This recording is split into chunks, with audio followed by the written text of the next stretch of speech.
De acuerdo. ¿Me confirman, por favor, si es que estamos visualizando ya la presentación en pantalla? Sí, Inge. Sí, estamos. Gracias. Vamos entonces a continuar. Hemos hablado sobre macro, micronutrientes, sobre cofactores, coenzimas, factores de crecimiento. Hablamos también ya sobre modalidades nutricionales. Y lo que nos corresponde analizar el día de hoy son los métodos de captación de nutrientes, cómo las bacterias, como los microorganismos en general, van captando los nutrientes a través de sus células. ¿A qué les recuerda estas palabras, lo que estamos viendo ahora mismo en pantalla? ¿En qué punto la mayor parte de estos términos los revisaron?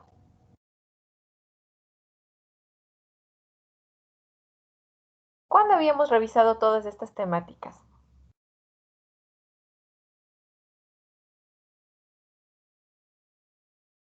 ¿Alguien de pronto?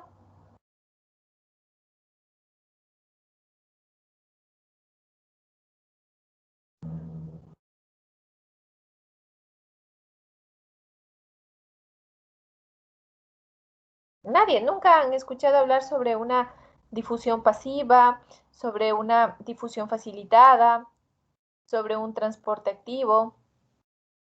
¿Nunca lo habían escuchado?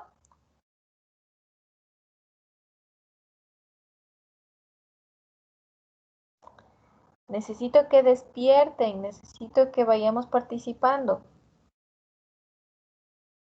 Transportes. Perfecto, gracias. ¿Cuándo estudiaron los mecanismos de transporte a través de la membrana? Ahí, al menos estos tres primeros nombres los revisaron. Difusión pasiva o simple, difusión facilitada, transporte activo. Al menos estos tres sí los revisaron. Lo nuevo de pronto será el caso de la translocación en grupo. Eso será de pronto lo nuevo. Una difusión pasiva, que es un mecanismo de transporte simple que se da a través de la membrana. En este caso, en el caso microbiana, nos dice que hay pequeñas moléculas de agua, una cantidad bastante limitada, y algunos nutrientes que son liposolubles, que van a pasar libremente a través de la membrana para salvaguardar un equilibrio de concentraciones. ¿Cómo se llama esa tendencia hacia mantener el equilibrio? La tendencia que... Osmosis. Osmosis es el paso de agua, pero la tendencia a mantener el equilibrio era... Homeostasis. Homeostasis, muy bien. Homeostasis. Entonces, en este caso, existe un flujo equitativo de nutrientes hasta llegar a conseguir una homeostasis. ¿Quiénes pasan con facilidad? En función de la concentración de soluto, se va a movilizar sin gasto energético el agua. Acuérdense que aquí entraban en juego los medios osmóticos. No es que se difunde el soluto sin gasto energético, es que el agua se mueve de acuerdo a cómo estén las concentraciones de soluto a ambos lados de una membrana. Y la consigna, mientras más liposolubles y más pequeñas sean las sustancias, pueden fluir libremente a través de la membrana. Como es un mecanismo pasivo, aquí no hablamos de un gasto energético, no hay un gasto, un consumo de energía. La tendencia, mientras se van dando estos mecanismos de transporte, siempre será hacia la homeostasis. ¿Qué nos decía una difusión facilitada? ¿Cuál era la característica de una difusión facilitada? ¿Para qué tipo de... Nos ayudamos de alguna proteína. Ya, perfecto. Nos ayudamos de una proteína. Y recordarán ustedes que clásicamente a estas proteínas transmembranosas, cuando se habla de una difusión facilitada, se les llama permeasas. Esta es una permeasa, por ejemplo. ¿Para qué tipo de moléculas servían estas proteínas transportadoras? Porque acá hablábamos de que directamente, por ejemplo, pueden estar transportándose gases, moléculas pequeñas que sean liposolubles, mientras más pequeñas y liposolubles, pasan sin ningún problema. Pueden transportarse ciertos iones, pero ya a través de una proteína, los famosos canales, esta proteína que son los famosos canales. Así que hablamos ya de algunas sustancias, moléculas pequeñas, liposolubles, gases, iones. ¿Qué tipo de moléculas se transportaban por una difusión facilitada? La glucosa. Muy bien. Aquí tenemos el caso de moléculas orgánicas de un tamaño pequeño, como los monosacáridos.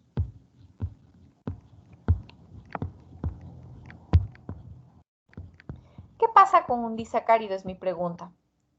La lactosa, por ejemplo, ¿pasa directamente, atraviesa la membrana como lactosa? ¿O qué es lo que sucede en ese caso? Previamente debe ser separado. Muy bien. ¿En dónde aprendimos eso?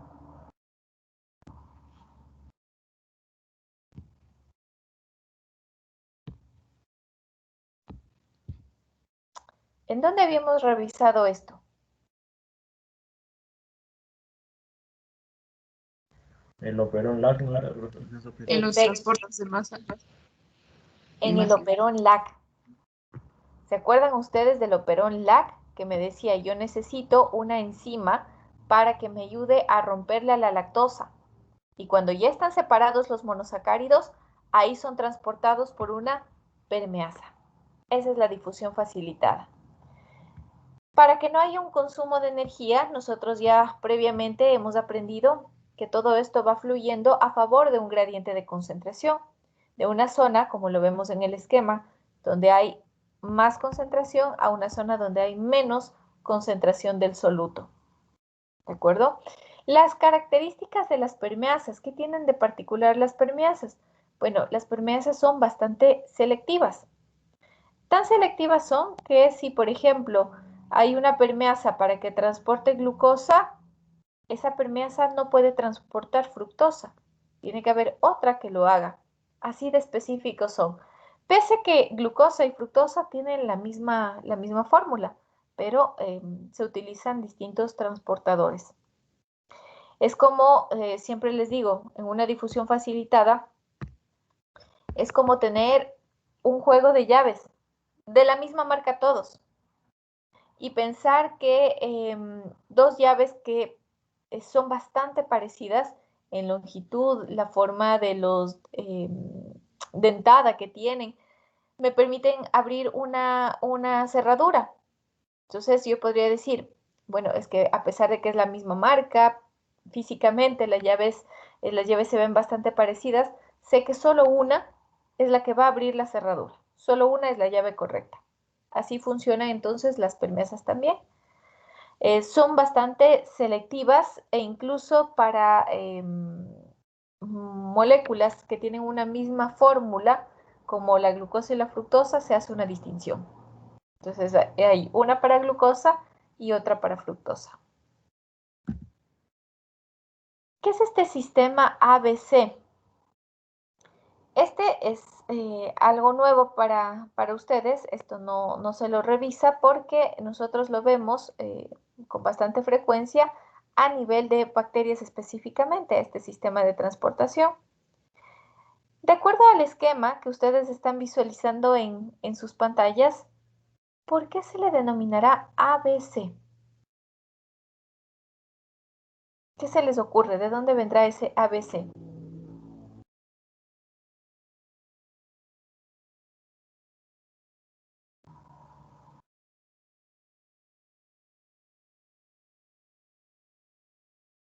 Miren el esquema y tratemos de descifrar por qué el nombre ABC.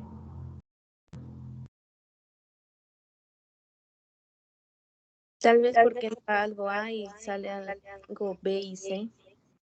Ya, un criterio.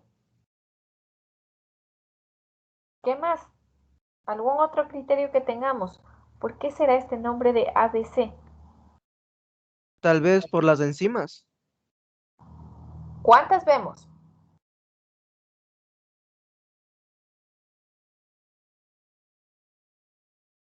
Tres enzimas. Perfecto, muy bien. Son 3 proteínas. Se llama sistema ABC porque entran en juego 3 proteínas. Ustedes le ven por aquí una. Por acá están viendo, esta es una número 2. La de acá es una número 3. Es un sistema que tiene o está constituido por 3 proteínas. Es particularmente, les decía, visto a nivel de bacterias. ¿Cuáles son las bacterias que tienen un periplasma perfectamente definido? ¿Gram positivas o gram negativas?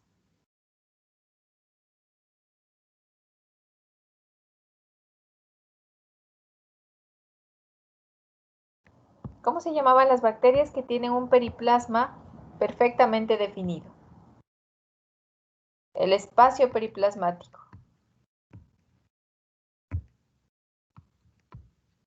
Las gram negativas. Perfecto, muchas gracias. Las gram negativas son aquellas proteínas que tienen definido un espacio periplasmático. Entonces, la primera de las proteínas se encuentra a nivel del espacio periplasmático. Esta es la que tiene un sitio activo ideal para la sustancia que va a ser transportada. Les marco aquí en amarillo, aquí está la sustancia que va a ser transportada y que está acoplado a esa primera proteína. Si ese es el espacio periplasmático, que viene a ser toda esta zona que les estoy rayando en color celeste.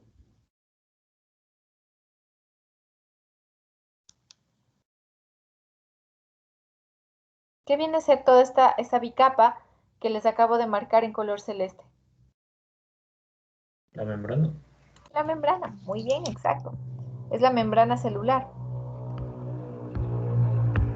Esa es la membrana celular.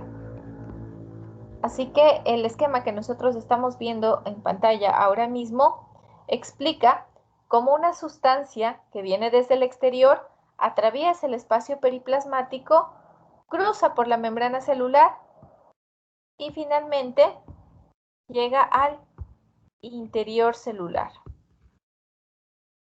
Este es el interior. Así que esa sustancia que tiene un acoplamiento al sitio activo de la proteína número 1, luego es entregada a una proteína transmembranosa número 2. Esa proteína transmembranosa está a nivel de la membrana celular. Pasa por esa proteína transmembranosa y del otro lado es recibido por una tercera proteína. Esta proteína, de hecho, es una de las que consume ATP. Miren que cuando le está recibiendo para el ingreso, les marco aquí la flecha en color morado, para el ingreso de esa sustancia, ha consumido una molécula de ATP. Se ha dado la hidrólisis de una molécula de ATP. Hace que este tipo de transportación, este paso, es dependiente de energía. La molécula que ha sido transportada no ha cambiado, no ha alterado su estructura química. Simplemente ha necesitado del uso de 3 distintas proteínas. Una a nivel del espacio periplasmático, otra a nivel de la membrana celular y finalmente una tercera que le va a recibir y que para su paso hacia el interior celular va a hidrolizar una molécula de ATP. De ahí el nombre de sistema ABC por requerir de las 3 proteínas. Hablamos de otro mecanismo que es frecuente también en bacterias, que es el transporte por traslocación de grupo. Ahora sí, esta, por ejemplo, esta proteína transportadora sí es una enzima. esta enzima tiene que añadir un grupo fosfato al nutriente que va a ser transportado. Tiene que fosfatarle. Eso no es un cambio, una modificación química.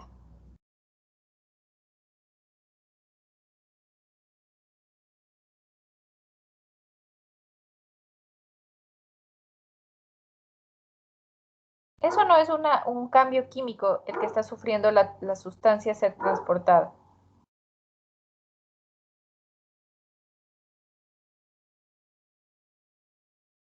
Chicos.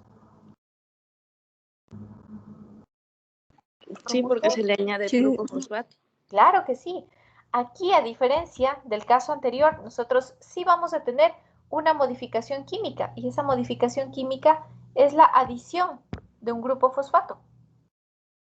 Este mecanismo de transportación es propio particularmente de organismos procariotas, como las bacterias. Lo que nosotros debemos considerar es que una vez que se ha dado esa modificación química, ya ese nutriente no puede regresar, no puede retornar y se mantiene en el sitio al cual fue transportado. Vamos a ver con dos ejemplos. Ven aquí un manitol, ven aquí el caso de la glucosa. ¿De acuerdo? Van a ingresar todo lo que nosotros estamos viendo del lado izquierdo. Este es el interior de la célula. Este es el interior. Para poder desarrollar todo este proceso, son modificados químicamente, lo cual implica que se añade un grupo fosfato. Claro, ¿de dónde está viniendo el grupo fosfato? Esa es otra historia. El grupo fosfato viene desde el ácido fosfenolpirúvico. Vemos que aquí se están añadiendo grupos fosfato, donan grupos fosfato por acá. La cosa es que tanto el manitol como la glucosa han sido fosfatadas. De ahí que por un lado tenemos glucosa 6-fosfato y por otro lado tenemos manitol 1-fosfato. El momento en el que nosotros hemos fosfatado a este tipo de sustancias, al manitol como a la glucosa, estas no podrían realizar un retorno por la misma proteína transportadora. Solo lo que les estoy marcando es la proteína transportadora. Solo esta viene a ser la proteína transportadora. Entonces, no podrían realizar su retorno utilizando esa proteína transportadora porque ya sufrieron una modificación química. Así que de esa manera quedan acumulados al interior de la célula. Ahí se van acumulando hacia el interior de la célula. Ese es el mecanismo de transporte por translocación de grupo, que como les repito, es algo que se ve típicamente en organismos procariotas, como por ejemplo a nivel de las bacterias. ¿De acuerdo? De pronto, ¿alguna pregunta que tengamos al respecto?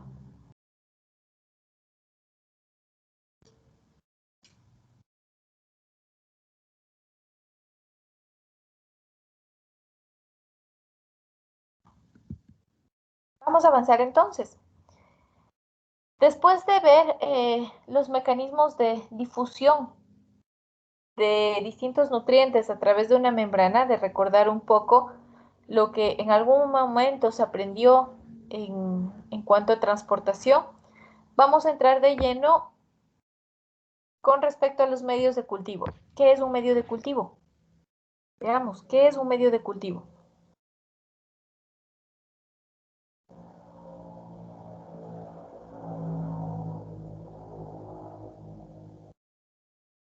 Indirectamente Es un lugar nosotros... donde...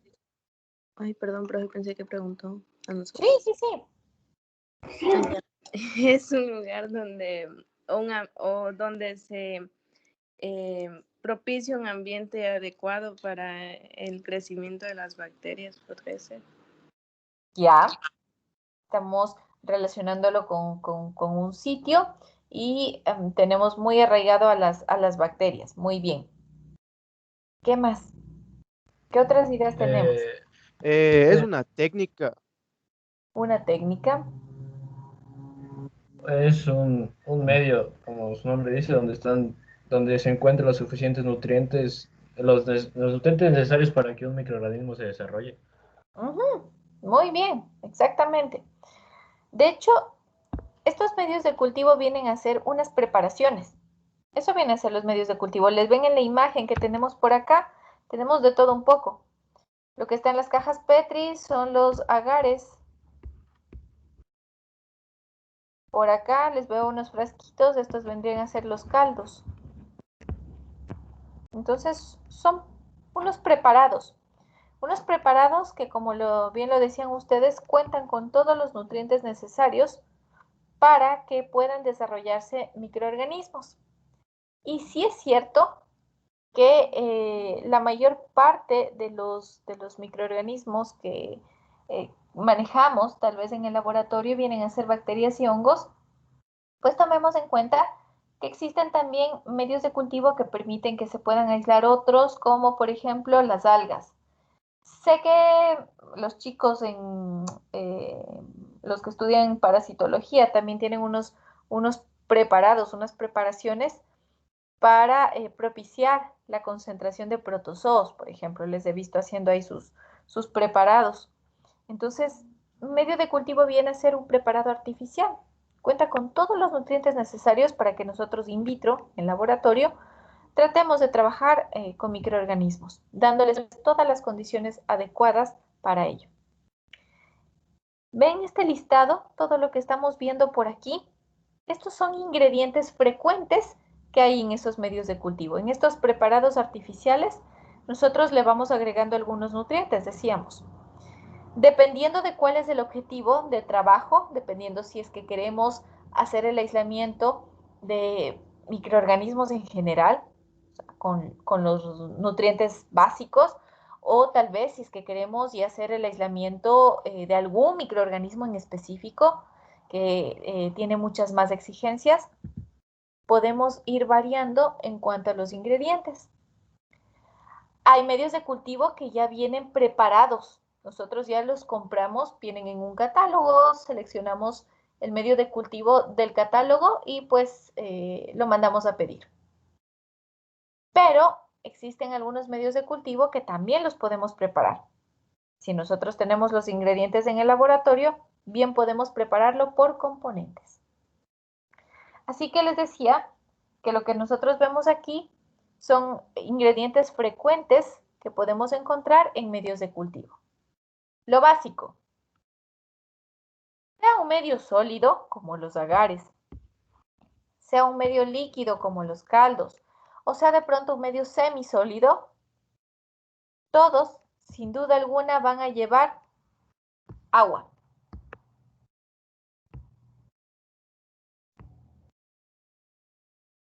Las formulaciones, acuérdense, los etiquetados de estos medios de cultivo siempre suelen indicar que se debe agregar 1000 mililitros. Yo les había explicado el por qué.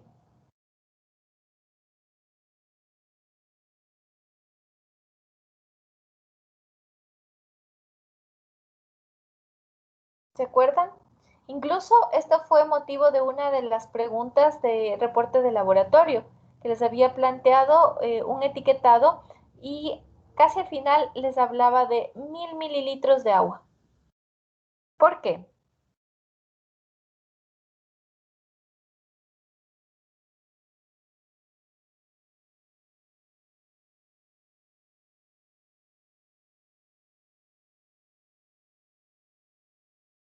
¿Alguien de pronto? Llévense en mente que todas estas formulaciones que nosotros adquirimos, las formulaciones que ya las compramos listas, vienen dadas siempre para una preparación de 1 litro. Por eso, si ustedes van a un etiquetado, lo que ven es 1000 mililitros de agua. De ahí la necesidad, como les había explicado en su momento, de hacer una regla de 3, dependiendo de la cantidad que nosotros requerimos preparar. Así que los medios de cultivo suelen estar dados para la preparación de 1 litro. Luego, ¿qué tipo de agua es la que nosotros utilizamos a nivel de este laboratorio?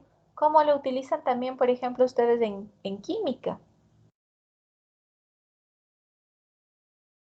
Agua El agua destilada. destilada. Perfecto. ¿Qué les han explicado en química con respecto a la importancia sobre el uso de agua destilada? Porque yo recuerdo que cuando tomábamos química y hacíamos las prácticas, nos explicaban el por qué nosotros al final, el último enjuague del material incluso, debe ser hecho con agua destilada. ¿Por qué?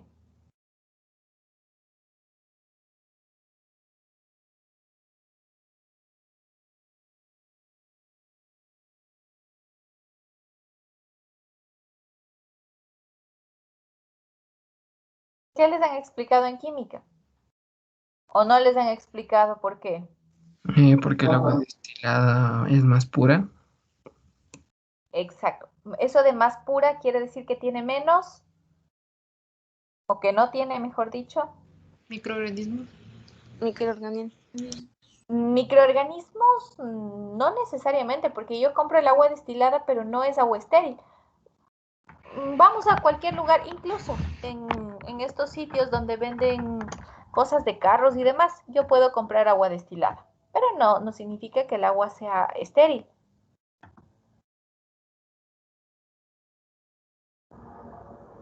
Puede ser menos agentes patógenos. Impurezas. Esas impurezas, tibio, tibio. Destilada porque tiene menos Minerales. iones. Sí, porque mientras más le vamos destilando al agua, estamos eliminando, estamos erradicando iones. Y los iones en las reacciones de química, sobre todo yo me acuerdo, en química analítica, nosotros teníamos que dar los últimos enjuagues y bien lavado con agua destilada para que no interfieran en las marchas analíticas cuando nosotros íbamos haciendo reacciones. Eso nos explicaban siempre de entrada en este tipo de laboratorios. Ahora, en microbiología tenemos un criterio similar. Nosotros vamos a agregar algunos componentes a ese medio de cultivo, desde luego. Estamos viendo aquí un listado de ejemplos nada más. Pero hay algunos cationes que son típicos, son clásicos del agua, como por ejemplo el calcio y el magnesio. Sobre todo, si vamos a Riobamba, en Riobamba el agua es bastante dura. Tiene muchos iones calcio y muchos iones magnesio. Es un agua bastante dura. La presencia de estos iones podría permitir que se formen sales insolubles con algunos elementos del medio de cultivo, con algunos otros ingredientes del medio de cultivo, como por ejemplo los fosfatos. Entonces, yo no quiero que suceda eso. Por lo tanto, cuando tengo que agregar agua como componente para el medio de cultivo, utilizo agua destilada. Es agua destilada. Eso no quiere decir que ya el agua destilada esté libre, absolutamente libre de algún otro tipo de ion. No, pero sí que se reducen estos dos que frecuentemente suelen causar la formación de sales insolubles. ¿De acuerdo? Básico. Habíamos hablado de que como macronutriente nosotros necesitamos al carbono. Básico, lo necesitamos, lo requerimos. Ahora la pregunta es, ¿y cómo podemos suministrar carbono? Ahora, ¿qué es lo que debo comentarles yo a ustedes? Depende. Yo puedo suministrar una fuente de carbono orgánico y una fuente de carbono inorgánico. ¿En qué me baso? ¿Cómo sé yo qué tipo de carbono tengo que suministrar al microorganismo? Bueno, recuerden que, como siempre les he dicho, tengo que centrarme en qué tipo de organismo voy a aislar. Tengo que analizarlo, tengo que estudiar metabólicamente las características que sean propias de ese organismo. Porque en la parte inorgánica yo le podría suministrar citrato sódico o ácido acético. Pero como carbono orgánico, lo que no le puede faltar es esto que me dice mono y disacáridos, bien puede ser glucosa o lactosa, almidón también, es otra fuente de carbono orgánico. Son fuentes frecuentes de carbono orgánico. Entonces, como ven, está citado formas de carbono inorgánico y formas de carbono orgánico también. ¿Qué vienen a ser todos estos elementos que vemos citado en la tercera línea? Peptonas, extracto de carne, extracto de levadura. Estos nombrecitos vienen a ser ingredientes relacionados con una fuente proteica. Todo lo que son peptonas y extractos, guárdenselo en la mente, tienen una relación de naturaleza proteica. Así que si hablamos de proteínas, como comentábamos el día de ayer, estamos indirectamente mencionando que es una fuente de nitrógeno, de fósforo, de azufre. Entonces, las peptonas, como los extractos de carne y extractos de levadura, sirven como fuente justamente de nitrógeno, de fósforo y de azufre orgánicos, obviamente. Hay algunos elementos que pueden servir también como factores de crecimiento, y algunos pueden servir como factores de crecimiento, como por ejemplo el caso en el que las peptonas cuenten con aminoácidos esenciales. Recordarán que un factor de crecimiento es un componente indispensable para el desarrollo del organismo, del microorganismo, pero que no lo utilizaban como medio de extracción de energía. Simplemente le servía a ellos como una forma o un requerimiento para su crecimiento. Y ahí entran en juego los aminoácidos esenciales. También estos extractos de carne y de levadura, como al fin y al cabo, al ser materia orgánica, tienen un esqueleto carbono-carbono, podrían ser utilizados como fuente de carbono y de energía. Entonces, ¿qué tienen las peptonas? Las peptonas están compuestas por aminoácidos, por cadenas cortas de aminoácidos, péptidos. ¿De dónde se extraen estas peptonas? De la hidrólisis de proteínas de tipo carne, vegetales, la famosa caseína o la misma gelatina. De ahí vienen estas peptonas. Por eso les decía yo que la naturaleza de las peptonas es proteica. El extracto de carne. ¿De dónde viene ese extracto de carne? ¿Qué es? Vienen a ser los componentes hidrosolubles de la carne. El extracto de levadura. ¿De dónde se obtiene ese extracto de levadura? Se obtiene por una hidrólisis ácida o enzimática de las levaduras, de los organismos, de las levaduras. A partir de ellos se obtiene ese extracto, que también es de naturaleza hidrosoluble. Cada vez que veamos la palabra extractos, suelen tener una naturaleza hidrosoluble. De ahí que fácilmente se puedan diluir en el primer ingrediente que vimos, que es el agua. Así que todo este bloque, este tercer bloque que hemos analizado, tiene una naturaleza proteica, por lo tanto, son fuente de nitrógeno, de fósforo, azufre, y en algunas circunstancias, frente a un agotamiento de la principal fuente de carbono, claro que también podrían servir como fuente de carbono, como un plan B, llamémoslo así. Sales minerales. ¿Es necesaria la adición de sales minerales? Como siempre les he mencionado, depende. Depende del tipo de microorganismo que pretendemos aislar. Si es que estamos hablando de una fuente de fósforo, ¿qué tipo de sal mineral utilizaremos o adicionaremos? Pues un fosfato. Si lo que necesitamos es una fuente de azufre, sulfato. Si es que necesitamos una fuente de nitrógeno a modo de sal mineral, lo que utilizaríamos es nitrato o tal vez una sal de amonio. Esas son las formas en las que podemos suministrar este tipo de nutrientes. Pero acuérdense que esta es la parte inorgánica.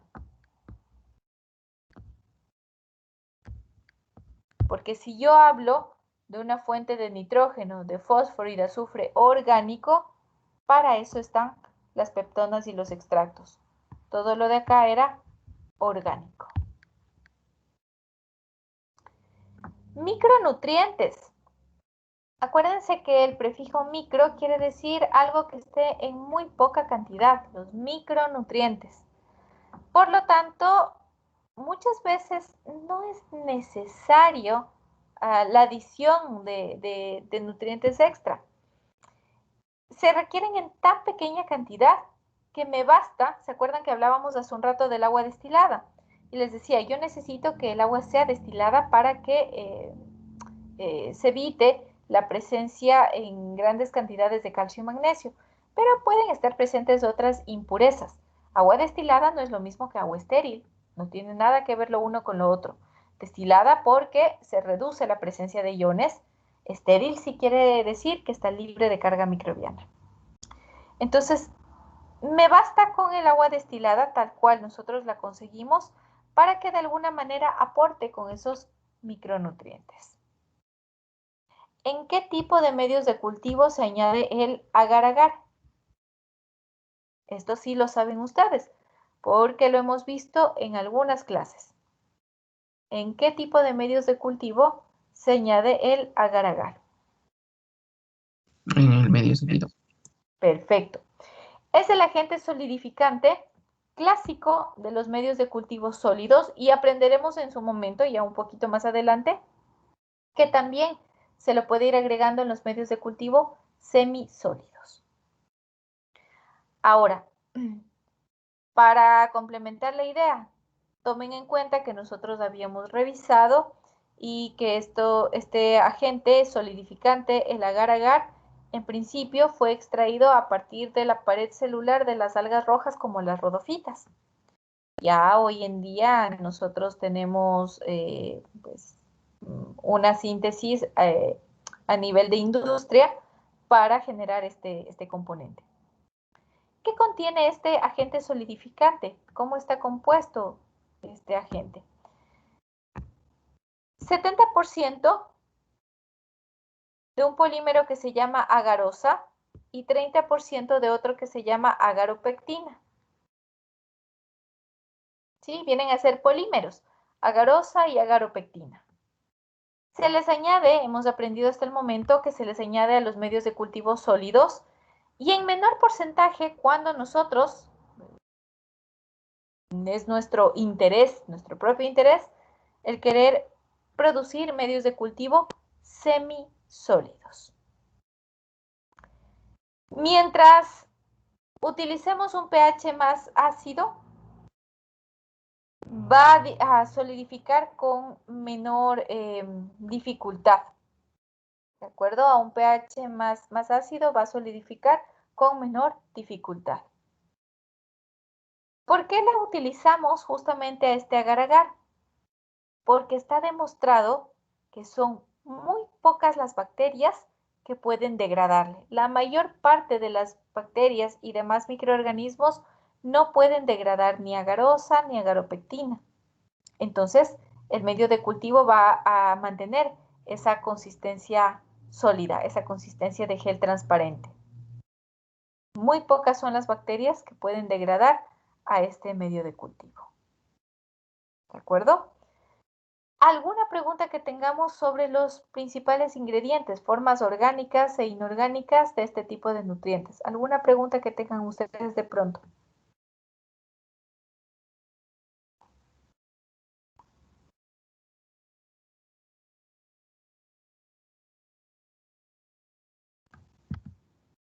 Listo. Vamos entonces un poco con el protocolo, cómo se van preparando estos medios de cultivo. Y bueno. Disculpe que la moleste. ¿Sí? Lo que pasa es que quería pedirle permiso para ausentarme porque mi mami se puso un poquito mal de salud y no pasa nada. Ayudarle. Sí, no hay ningún problema, no pasa nada, sin problema. Ya, muchas gracias. No se preocupe. Vamos. Retomamos un poquito porque habíamos hablado ya de esto cuando explicamos la última de las prácticas de laboratorio. Nosotros habíamos comentado un poquito al respecto de cómo se iban preparando estos medios de cultivo. Indistintamente de si era un agar o un caldo, partimos de agua destilada. ¿Qué es lo que suelen tener los medios de cultivo generalmente? Fuente de carbono y nitrógeno, les decía, no les puede faltar. Hay algunos que van a requerir más nutrientes, como por ejemplo una fuente de fósforo. Miren que yo les he comentado que hay formas orgánicas y formas inorgánicas de cada uno de estos elementos. ¿De qué dependerá? Pues del microorganismo. Dependerá ya del microorganismo. ¿De acuerdo? Les decía que estas fuentes de carbono y nitrógeno hay que manejarlas dependiendo del microorganismo, porque puede ser que yo me tope con el caso de organismos oligotróficos. ¿Qué quiere decir un organismo oligotrófico?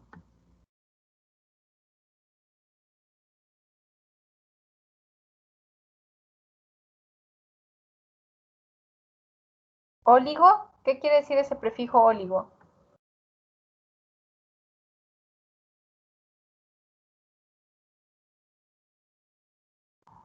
¿Ustedes estudiaron en algún Es momento? niveles bajos. Perfecto. Entonces, si es oligotrófico, es un organismo que tal vez puede vivir con niveles bajos de nutrientes. Que está adaptado para vivir con niveles bajos de nutrientes. Ahora imagínense, si un microorganismo está acostumbrado a vivir con una escasez de nutrientes, venimos nosotros y le damos una fuente enriquecida de carbono y nitrógeno, ¿qué le pasa?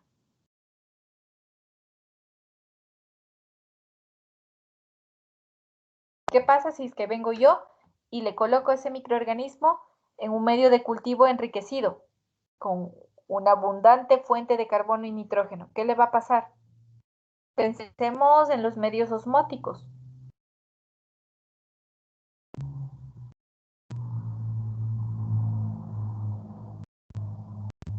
¿Alguien de pronto? No sé si estoy bien, se puede como deshidratar porque hay exceso de soluto. Exactamente. Estamos sometiendo a un choque osmótico.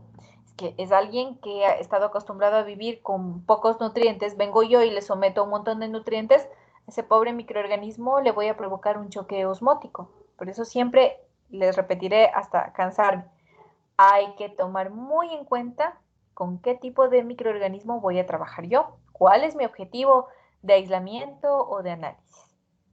Entonces, básico, no le puede faltar carbono y nitrógeno. Les decía, ¿son los únicos nutrientes? No, pueden haber otros macronutrientes, como el fósforo o el azufre. Puede haber la presencia de micronutrientes, pero yo acabo de comentarles que con los residuales que quedan del agua destilada, pues bien podría yo acoplarme a esos micronutrientes. Depende del organismo. Algunos que son bastante exigentes van a requerir factores de crecimiento.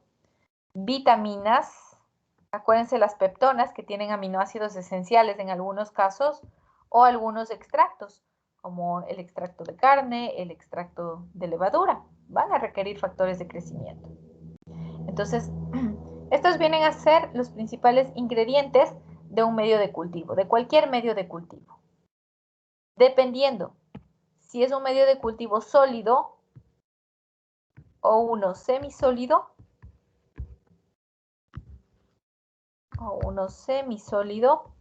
nosotros le agregamos un agente solidificante, que es el agar-agar, y mezclamos todos estos componentes. ¿Recuerdan ustedes la prueba que rindieron? La prueba que rindieron la última de laboratorio, en donde yo les daba un etiquetado con el listado de ingredientes, las cantidades de cada ingrediente. Al final, aquí va la cantidad de agua, que ya les explicaba el porqué de los 1000 mililitros. Y había una nota final, no sé si alguien lo leyó, alguien se fijó. Había una nota final. ¿Alguien lo recuerda tal vez?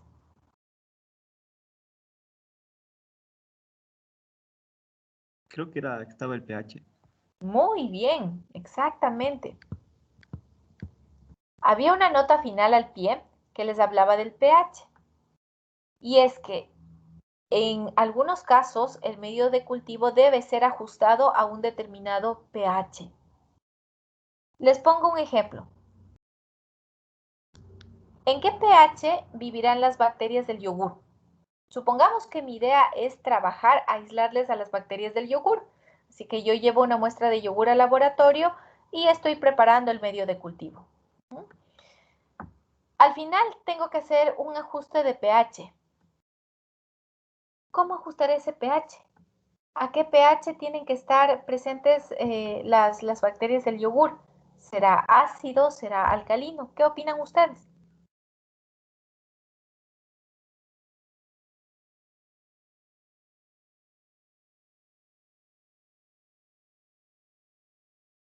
Las bacterias del yogur.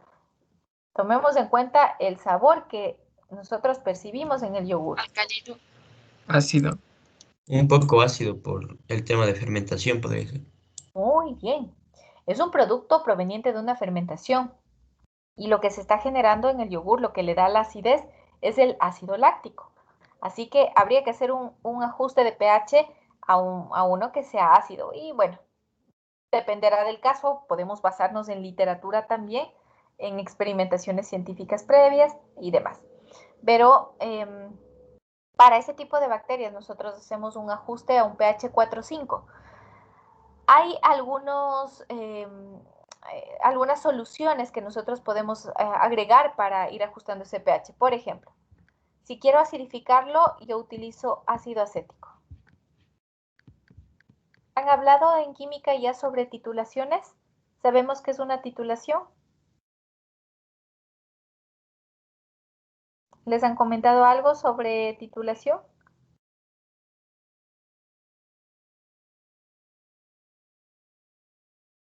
¿Sí? ¿No?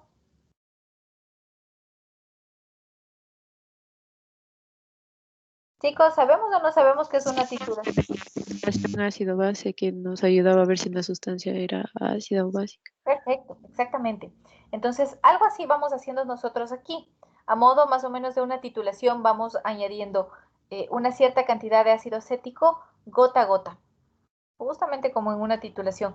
Vamos haciendo una adición progresiva hasta que se pueda verificar que el pH está de acuerdo a nuestros requerimientos. Ahora, voy con el otro caso. ¿Y qué pasa si es que necesito un pH alcalino? ¿Qué pasa si es que estoy trabajando con algún microorganismo que requiera un pH alcalino? Pues también tenemos nosotros un aditivo y se suelen utilizar bases como el hidróxido de sodio, por ejemplo. Vamos de igual manera haciendo una especie de titulación y agregamos gota a gota esa cantidad de ese hidróxido hasta que ajustemos al pH necesario. Preguntota. Este ajuste de pH, ¿tendremos que hacerlo antes o después de la esterilización? ¿Qué opinan ustedes? Antes. ¿Por qué no después?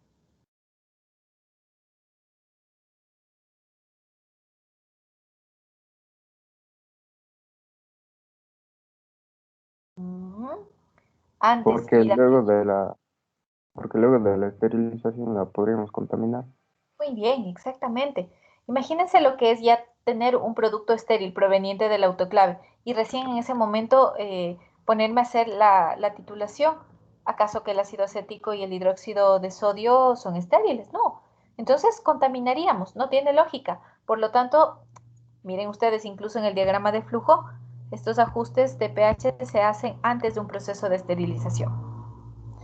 Se lleva a cabo la esterilización, se da la inoculación y posteriormente la incubación. Vamos a ver cómo se van clasificando los medios de cultivo y lo hablaremos dependiendo de varios criterios. Empezamos por el estado físico. Según el estado físico, nosotros hablamos de medios de cultivo líquidos, a los que llamamos caldos.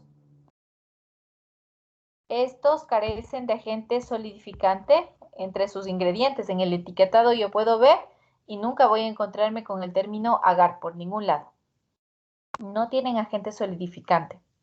Yo puedo tener un mismo tipo de medio de cultivo. Puedo hablarles de un agar nutritivo. Un agar nutritivo, pero yo también puedo tener la versión líquida, caldo nutritivo.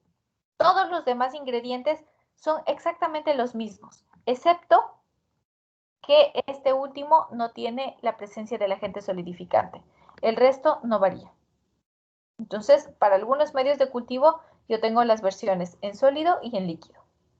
¿Hecho? Entonces, aquí tengo yo el caso justamente del caldo, que lo puedo dispensar tanto en tubos de ensayo, dependiendo del volumen que vaya a necesitar, puedo utilizar también Erlenmeyers. Los medios de cultivo sólidos, a los que nosotros llamamos agares. Es importante tomar en cuenta la proporción en la que aquí ingresa el agente solidificante. Pues un agente solidificante entra en una proporción de 1.5%. ¿Sí? Un agente solidificante al 1.5%.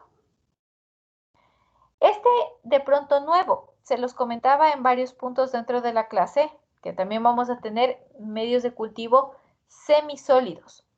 Aquí también tenemos la presencia de agar-agar, del agente solidificante, pero miren ustedes que la proporción varía y dista mucho del medio de cultivo sólido, pues apenas ingresa en una proporción del 0.4%. ¿De acuerdo? ¿Para qué se usa un medio de cultivo? Ahora viene la pregunta que deben estarse haciendo ustedes. Bueno, ¿y para qué un medio de cultivo sólido? ¿Para qué uno semisólido? ¿Y para qué uno líquido? Si nosotros necesitamos hacer un conteo, por ejemplo, necesito establecer número, necesito verificar la morfología, la forma que presentan las bacterias o los hongos, cantidad, morfología, necesariamente tengo que utilizar un medio de cultivo en estado sólido, si ese es mi objetivo de estudio. Si yo quiero hacer una purificación, quiero hacer un aislamiento, tengo que utilizar un medio de cultivo en estado sólido. ¿Para qué utilizo un medio de cultivo en estado líquido? ¿Cuándo me son útiles estos medios de cultivo así en estado líquido? Nosotros le decimos para masificar. Nosotros hablamos de masificar. ¿Qué querrá decir masificar? ¿Qué entendemos sobre este término? Masificar.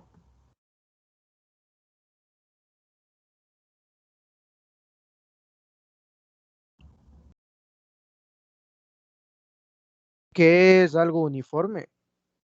Ya, algo uniforme. ¿Qué más? Masificar. Yo quiero masificar una cantidad microbiana. Que se va a unir los microorganismos en una sola. Algo más contundente. Algo más contundente, por ahí, exactamente. ¿Alguien más de pronto?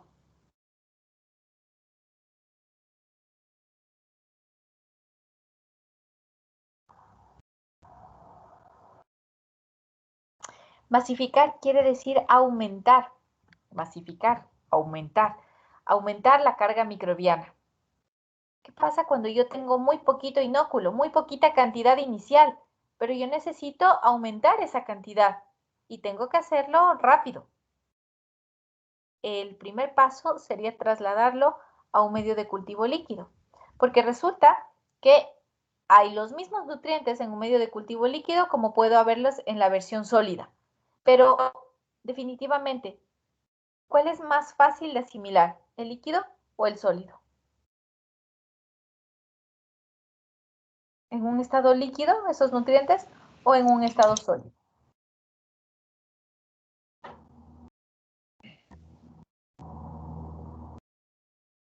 Pregunta para ustedes.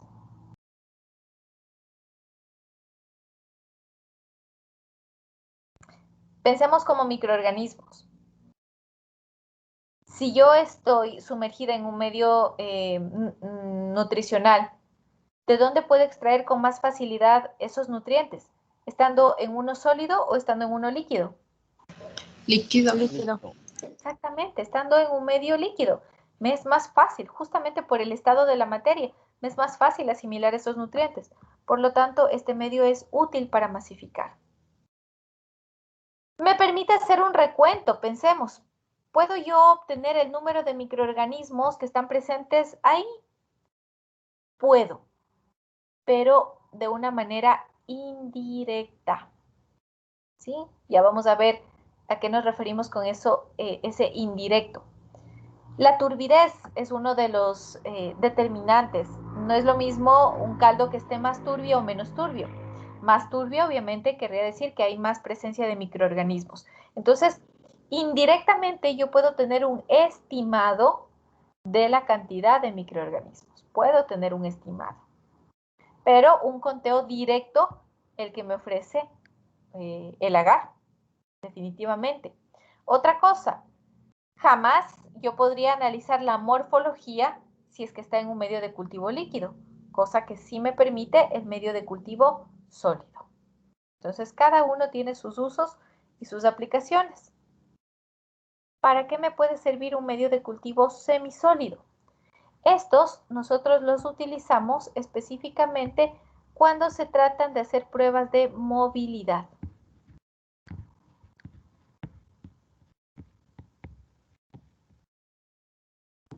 ¿Sí? Necesito hacer pruebas de movilidad, acudo automáticamente a un medio de cultivo semisólido. En el sólido, imposible que yo pueda ver movilidad por la misma consistencia, por el grado de unión que hay entre moléculas. Yo no podría ver movilidad ahí. En el líquido tampoco. Imagínense, está líquido, el microorganismo está disperso, jamás podría evaluar yo movilidad, pero en el semisólido sí. Así que, como lo estamos viendo en la imagen de la izquierda, esta es una placa Petri con un medio de cultivo sólido, un agar, en donde yo puedo ir analizando la forma que presentan las colonias bacterianas o las colonias de las levaduras o el moho que está creciendo sobre mi placa. Forma, color, tamaño, bordes, elevación, todas esas características, todo forma parte de un fenotipaje que me es útil a mí para ir haciendo una caracterización. Eso únicamente puedo evaluarlo a través de una siembra en un medio de cultivo sólido. Recuento, desde luego, ustedes están viendo aquí un número de colonias. ¿De dónde proviene una colonia? ¿Cómo se forma una colonia?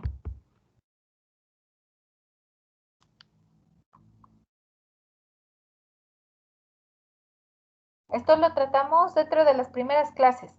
¿De dónde nace una colonia?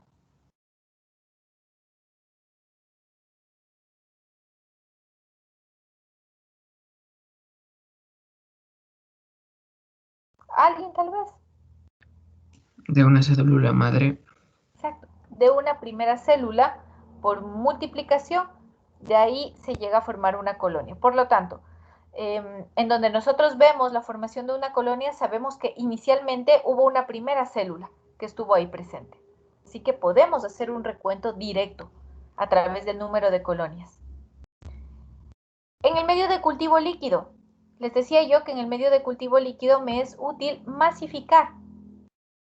Empiezo con un inóculo que está en pequeña cantidad. Como los nutrientes están en un medio de cultivo líquido, es más fácil que puedan ser asimilados por el microorganismo. Así que se coloca el inóculo. Ustedes pueden ver en el primer tubo, yéndonos de izquierda a derecha, en el primer tubo tenemos un líquido bastante cristalino. Podemos ver a través de él, hay un buen paso de luz. Así es como sale recién preparado un caldo. ¿Qué es lo que puedo ir notando hacia la parte derecha? Físicamente, ¿cómo va variando ese caldo?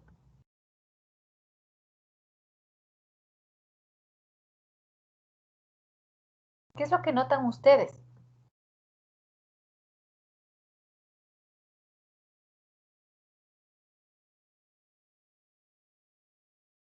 Llamémosle tubo A, que es el medio de cultivo recién preparado, tubo B y tubo C. ¿Qué es lo que van notando en los tubos B y C? Un cambio de coloración. Una transparencia. ¿Qué pasa con la transparencia?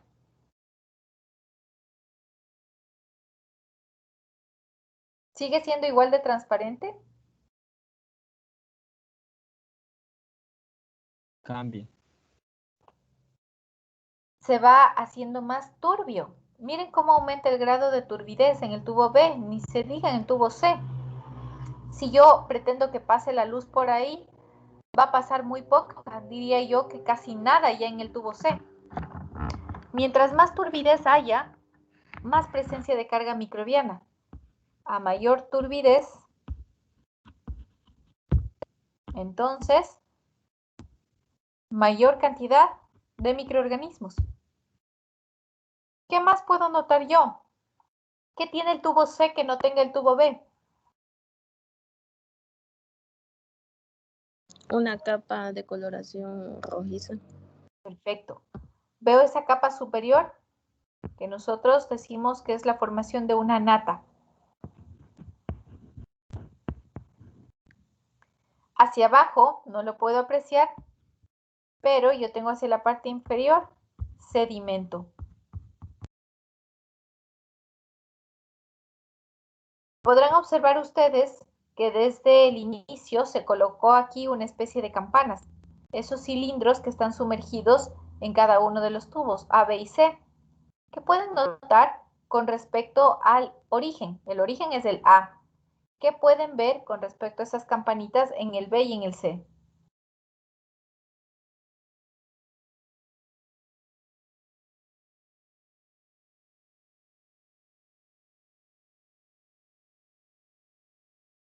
Tubo B y tubo C, ¿qué pueden notar con respecto a esos dispositivos, esas campanitas, esos cilindros que están ahí? ¿Qué notan ustedes?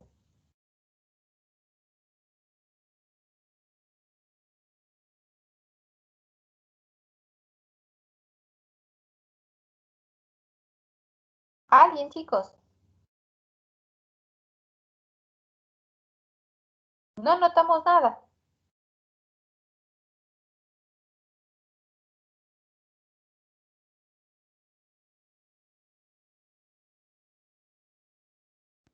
Tienen diferente forma, pero bueno, no sé, no sabría cómo explicársela.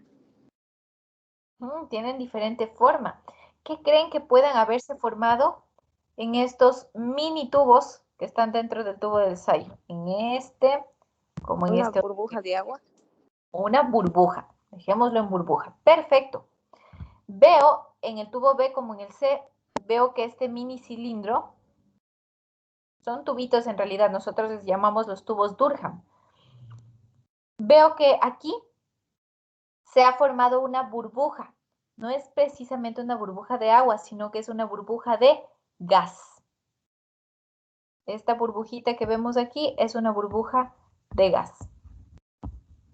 Muy bien. ¿A qué voy con todo esto? ¿Cómo noto yo la presencia de microorganismos en un medio de cultivo líquido? En el sólido ya está, porque se forman colonias. Es fácil para mí identificar la formación o el crecimiento de microorganismos. Pero en un medio de cultivo líquido, nosotros tenemos algunos parámetros que nos indican ese crecimiento, ese grado de crecimiento. Lo primero que nosotros notamos es turbidez. A mayor turbidez, mayor carga microbiana. Más turbio está el medio de cultivo, más microorganismos están ahí presentes. ¿Qué más podríamos notar nosotros? No es obligatorio, la turbidez es fijo. Siempre que haya crecimiento microbiano, va de cajón lo de la turbidez. Pero adicionalmente, nosotros podríamos encontrar otros aspectos como la presencia de un sedimento, de pronto la formación de una nata en la superficie. Si es que hemos colocado estos tubitos Durham, que les decía, es para evaluar si es que ha habido una formación de gas. Entonces, todos estos son indicios de crecimiento microbiano en un medio de cultivo líquido, en un medio de cultivo líquido. ¿De acuerdo? Y ahora vamos con el medio de cultivo semisólido hacia la derecha. Así que vamos a tomar como referencia, vamos a colocar que este es el tubo número 1, el del centro, número 2 y número 3. Nosotros en el tubo número 1 hemos colocado un inóculo. Ese inóculo se coloca con un asa. Acuérdense que cuando hablábamos de los instrumentos en el laboratorio, yo les comentaba que hay dos tipos de asa principalmente. El asa que tiene un cabo redondo, un cabezal redondo, perdón, cabo y cabezal redondo, y el otro tipo de asa que tiene ese cabezal recto. Así que a mí me sirve para este tipo de pruebas el asa que tiene el cabezal recto. Así que tal cual, manteniendo la parte central, hacia la parte central, se coloca un inóculo sin topar el fondo. Y lo que se quiere es evaluar, ver si es que aquí el microorganismo en juego se mueve o no se mueve. Se somete esto a un proceso de incubación. Entonces, obviamente, nosotros aquí vamos a tener el indicio de crecimiento. Como yo coloqué un inóculo, va a haber crecimiento. Notemos, por favor, en el tubo número 3. En el tubo número 3, ustedes podrán notar, podrán verificar en la parte media que existe una sombra blanca. Pero esa sombra blanca, netamente en el punto en el que yo hice el inóculo, en donde pinché, ahí se ha generado esa sombra blanca. Nada más allá de donde yo coloqué el inóculo. Pero en el tubo número 2, si ustedes lo pueden notar, hacia el tubo número 2, desde el centro, que es en donde yo coloqué el inóculo, hay una zona de dispersión. ¿Ven cómo se va dispersando? Yo puedo notar toda esta zona de dispersión. Entonces, el tubo número 2 es un positivo para la prueba de movilidad. El tubo número 3 es un negativo para la prueba de movilidad. Es la importancia de este tipo de medio de cultivo, el semisólido. Yo no hubiese podido detectar esto si no fuese gracias a este tipo de medio, porque en el sólido es imposible. Es tan rígido que no me permitiría detectar este grado de movilidad. Y en el líquido, en cambio, no, tampoco. Imposible que yo pueda detectar siquiera en dónde está el microorganismo. Así que en cuanto al estado físico de la materia, nosotros tenemos los 3 medios de cultivo y pues les he explicado un poco sobre el uso, en cada caso, en qué casos, mejor dicho, se utilizan distintos medios de cultivo. Según el origen, ¿de dónde vienen? Según el origen, nosotros tenemos medios de cultivo naturales o complejos. ¿Cómo se definen estos medios de cultivo naturales o complejos? Constituidos por sustancias que son verdaderamente complejas, de origen animal o de origen vegetal, que son usualmente complementadas para la adición de minerales y de otras sustancias. En este tipo de medios no se conocen perfectamente los componentes ni las cantidades exactas de los ingredientes presentes en cada uno de ellos. Si me piden un ejemplo de un medio de cultivo natural o complejo, pues yo les podría hablar de los que utilizan los chicos de bioquímica y farmacia en el bioterio para hacer in vitro algunas experimentaciones. Entonces, ahí utilizan sustancias de origen animal o vegetal. Necesitan proponer algunos sustratos, por ejemplo, hechos a partir de sangre o de albúmina de huevo y demás. O sea, los crean con fines de su experimentación. Tomemos en cuenta que en el bioterio tienen, entre otros, principalmente ratas. Los medios definidos o sintéticos, esos son los que nosotros utilizamos. Esos son los de nuestros laboratorios. Son medios que tienen una composición química definida. Nosotros tomamos la etiqueta y vemos cualitativa y cuantitativamente. Vemos el ingrediente y la cantidad en la que está presente ese ingrediente. Son los típicos utilizados en ensayos, en trabajos de investigación, en investigaciones formales, en experimentaciones de índole académico. Esos son los que nosotros utilizamos. Según el uso u objetivo, hablamos de medios de cultivo generales. Y yo les puse justamente en la última de las clases de laboratorio, yo les puse un ejemplo de un medio de cultivo general. ¿Recuerdan ustedes tal vez eso? ¿El nombre de un medio de cultivo general?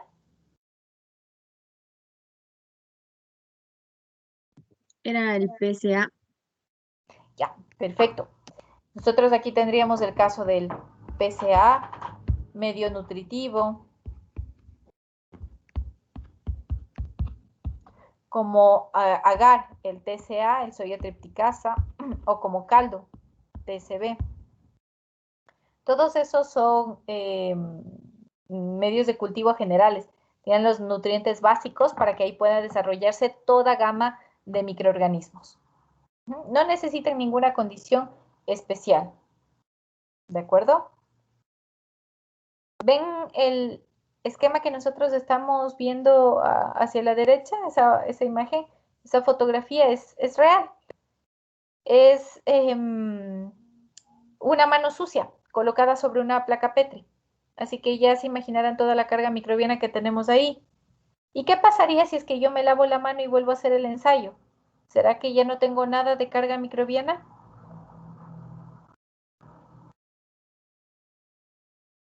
¿Qué tal si yo repito el ensayo? Como les digo, es una imagen real. Es una imagen real de una mano sucia, mano sin lavarse previamente, colocada sobre una placa Petri. Mi pregunta es, ¿y qué pasaría si es que yo me lavo la mano? ¿Creen ustedes que ya se quedaría sin carga microbiana? O sea, ¿me saldría esa placa limpiecita? No, a menos de que nos hagamos una esterilización a la mano. Exacto. Reduciría la carga microbiana, eso sí. Ya no vería tanta concentración de microorganismos porque esto asusta. Pero tampoco es que me voy al extremo de que no va a salir nada. Menos microorganismos, pero saldrían definitivamente después de un lavado de manos. Este es el agar nutritivo en la parte izquierda, del que les había comentado antes, y hacia la derecha su versión en caldo. Aquí claramente, y estamos en español, señalado como agar nutritivo. En otros etiquetados he visto que le colocan como medio de cultivo nutritivo. Aquí en inglés, caldo nutritivo, hacia la derecha. ¿De acuerdo? Lo que quisiera que notemos es que nosotros tenemos aquí la fórmula, la preparación dada en gramos.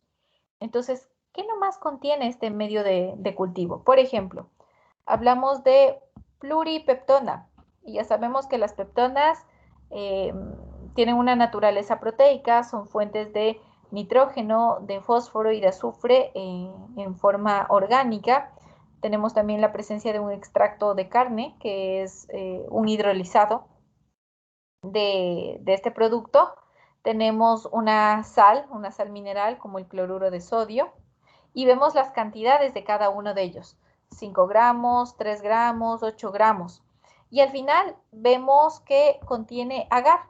Así que este es el agente solidificante y son 15 gramos. ¿Por qué 15 gramos? Y siempre lo vamos a ver como 15 gramos. ¿Alguien me dice por qué?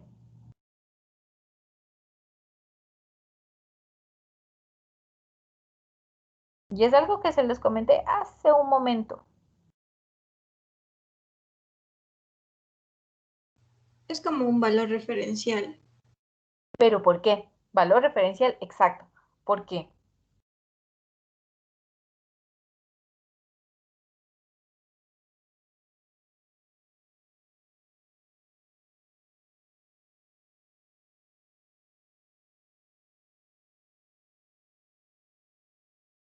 ¿Alguien?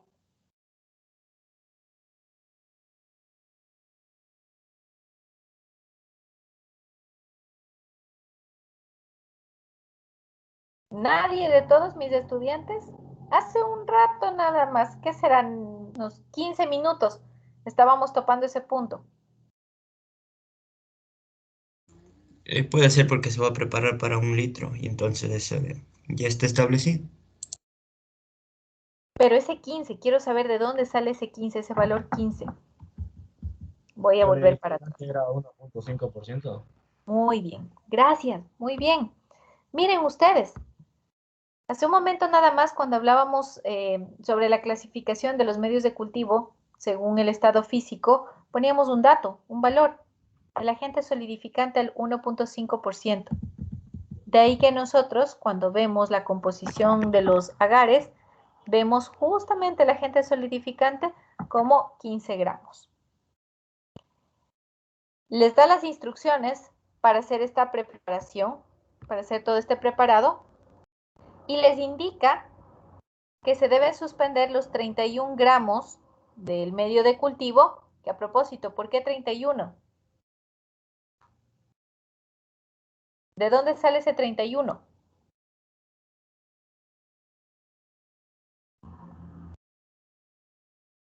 Es de la suma de la plurete, peptona, todo eso, del agar, 31. Muy bien, si es que sumamos todos los ingredientes, esto nos da 31 gramos. Nos está diciendo que coloquemos los 31 gramos y que lo mezclemos siempre con 1 litro de agua. Acuérdense lo que les mencionaba. Estas preparaciones, que ya son de índole comercial, vienen dadas siempre para la preparación por 1 litro de agua. Entonces, a recurrir, cada vez que necesitemos preparar, a recurrir a lo que nos dice el etiquetado. Entonces, 31 gramos para 1 litro. La cantidad que nosotros necesitemos irá en función del número de cajas Petri, porque estoy hablando de un agar, irá en función del número de cajas Petri. Dependiendo de cuántas cajas Petri queramos preparar, pues haremos el pesaje proporcional correspondiente. Y algo a tomar en cuenta. Miren ustedes, ¿qué hay con respecto al pH? ¿Qué tipo de pH es eso?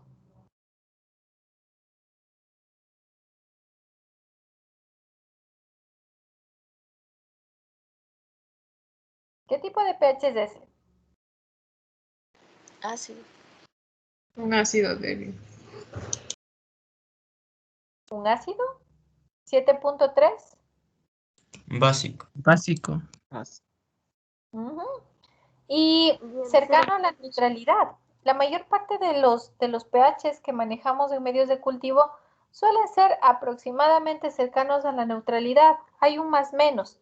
¿Ven ustedes ese 0,2? Suele ser un más menos que se maneja como margen.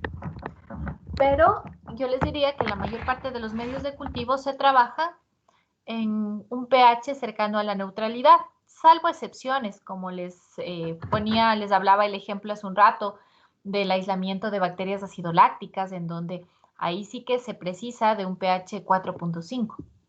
Entonces yo tengo que hacer ahí las modificaciones de pH. Pero la mayor parte se suelen manejar con pHs tendientes a la neutralidad, no hay ningún problema.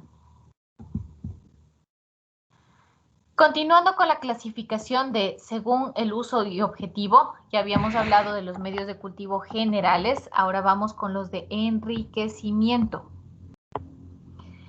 Y cuando topo el tema de los de enriquecimiento, aquí suelen primar los caldos. Como medios de cultivo de enriquecimiento, suelen primar los caldos. Así que llamamos medio de cultivo de enriquecimiento a un medio líquido en el que nosotros tengamos como objetivo el incremento de la carga microbiana. ¿Se acuerdan la palabra que les daba hace un momento? Les decía masificar.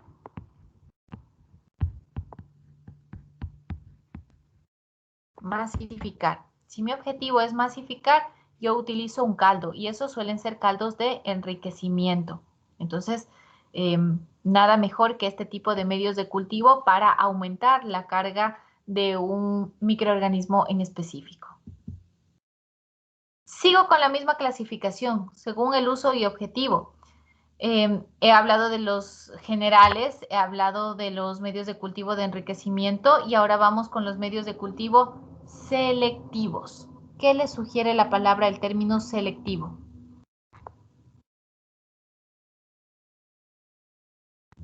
Para un grupo de Selecciona microorganismos. determinados. Ah, exacto. Un grupo de microorganismos, determinado microorganismo. Así que voy a tener aquí un grupo definido, que son los que a mí me interesan aislar, pero por otro lado, si esos son los que me interesan, debo tomar en cuenta inhibir al resto. ¿De acuerdo? Si a mí me interesa que crezca un grupo específico de microorganismos, debo considerar la idea de inhibirles a los demás. Y por lo tanto, se suelen utilizar sustancias o agentes inhibidores. ¿Cuál es un agente inhibidor? Por ejemplo, un antibiótico. ¿Por qué un antibiótico es un agente inhibidor? ¿A quiénes o sobre quiénes actúan los antibióticos?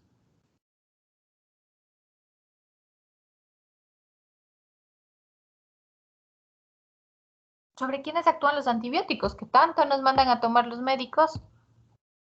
¿Cuándo y en qué condiciones nosotros necesitamos tomar antibióticos? Para pelear, luchar contra quiénes.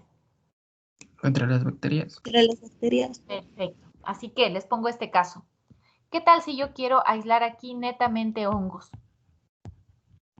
Pero las bacterias son tan ubicuas como los hongos, están presentes en todas partes. Así que si yo quiero asegurarme de que en ese medio de cultivo crezcan solo hongos, más bien, por si acaso, le añado un agente inhibidor. Así que a ese medio de cultivo yo le podría añadir un antibiótico. Aquí le añado un antibiótico. Le añado un antibiótico para evitar que ahí puedan desarrollarse bacterias. Así que netamente lo que tendría es el crecimiento de hongos. Este es un medio de cultivo selectivo. ¿Selectivo para quién? ¿Para el hongo o para la bacteria? El hongo. Para el hongo. Selectivo para el hongo. Muy bien, es un medio de cultivo selectivo para el hongo. Así como los antibióticos, hay muchos otros agentes inhibidores. Sales biliares, por ejemplo, son muy pocos los organismos que resisten a sales biliares, así que es un buen agente inhibidor. Estos otros que son el verde brillante, el cristal violeta, la fucsina básica, eosina, azul de metileno, desoxicolato sódico, etc. Todos estos vienen a ser agentes inhibidores y entre uno de ellos voy a tomar el caso de la adición de cloruro de sodio. Así que vamos a dirigir nuestra atención hacia la parte derecha porque tenemos el medio de cultivo MSA. ¿Qué quiere decir MSA? Son las siglas, voy por acá, de manitol, salado, agar.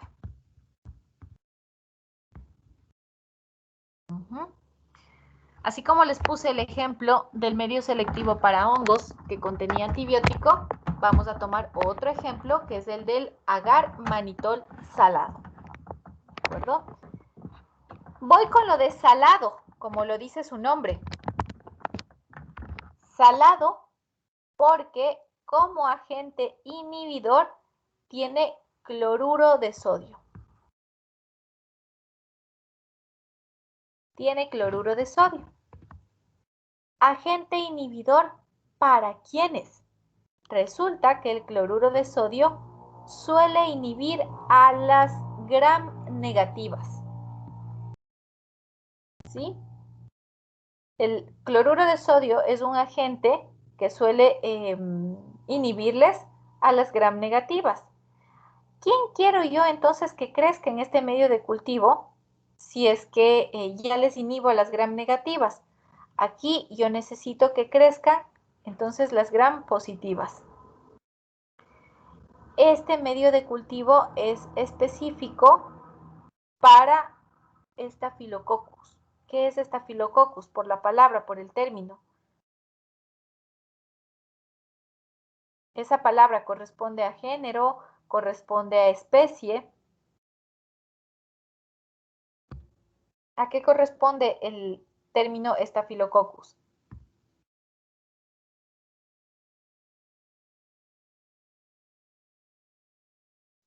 A una bacteria de forma circular. La de Ya. forma poco. Staphylococcus quiere decir que son cocos que están agrupados a modo de una cadenita, más o menos. Eso en cuanto a la forma. Ahora, mi pregunta fue, ¿se trata de género? ¿Se trata de especie? Cuando yo veo este nombre, ¿cómo lo identifico? Es un género. Género de bacteria. Exactamente. Es un género y es específicamente de bacterias gram positivas. Es el género de bacterias gram positivas. ¿De acuerdo? Entonces, ahí más o menos esta cadena y suele tener unas variantes. A veces forman estas estructuras como, nos dice la literatura, a veces como si fueran unos racimos más o menos. Esa es la forma, pero esta palabra hace referencia al género. Y es un género de bacterias gram positivas. Así que yo quiero que aquí puedan crecer únicamente esas gram positivas. Yo no quiero que crezcan bacterias gram negativas. ¿Cómo les inhibo a las gram negativas? Pues podría adicionarle cloruro de sodio. El momento en el que yo estoy añadiendo dentro de la composición del medio de cultivo el cloruro de sodio, en ese momento yo lo estoy transformando este medio de cultivo en un medio selectivo para Staphylococcus. Staphylococcus, que son bacterias gram positivas. Pero no para ahí la historia, porque resulta que el mannitol salado agar, además de ser selectivo, resulta que también es un medio de cultivo diferencial. Físicamente, ustedes observen la caja Petri. ¿Qué es lo que notan? ¿Qué les llama la atención? Por un lado, yo les voy a ayudar. Aquí en esta zona, ustedes no ven creciendo nada. Apenas yo veo este puntito por aquí, este puntito en amarillo, pero de ahí no veo creciendo nada. Todos los que crecieron lo hicieron en esta zona. Por acá están las colonias. Del otro lado no hay nada. ¿Qué más notan? Físicamente, ¿cómo se ve esa caja?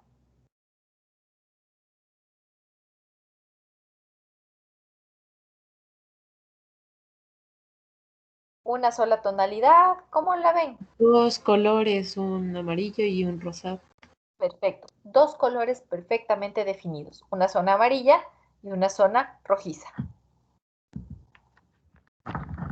Se habla de medios de cultivo diferenciales cuando este tipo de medios tienen indicadores de productos derivados de la actividad metabólica de algunos microorganismos. Por ejemplo,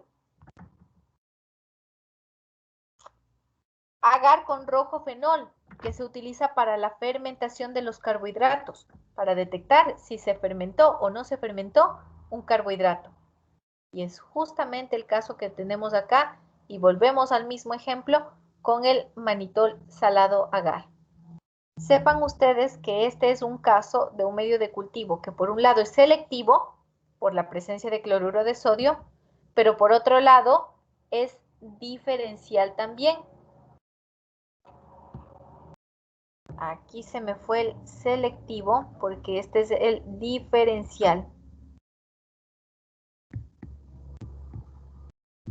Les corrijo. Como agente diferencial, yo tengo aquí la presencia de mannitol. ¿De acuerdo? Mannitol como una fuente de carbohidrato.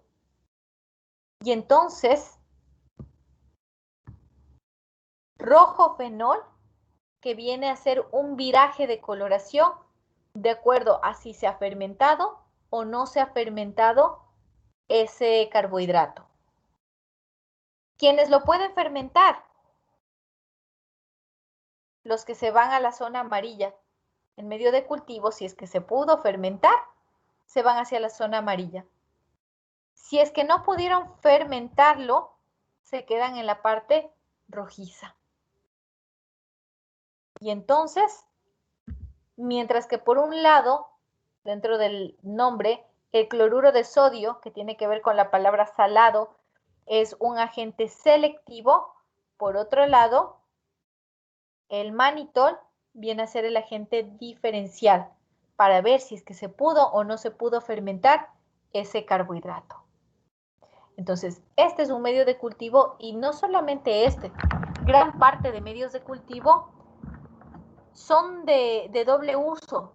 Por un lado, selectivos y por otro lado, diferenciales también. ¿De acuerdo? Preguntas que nosotros vayamos teniendo hasta acá.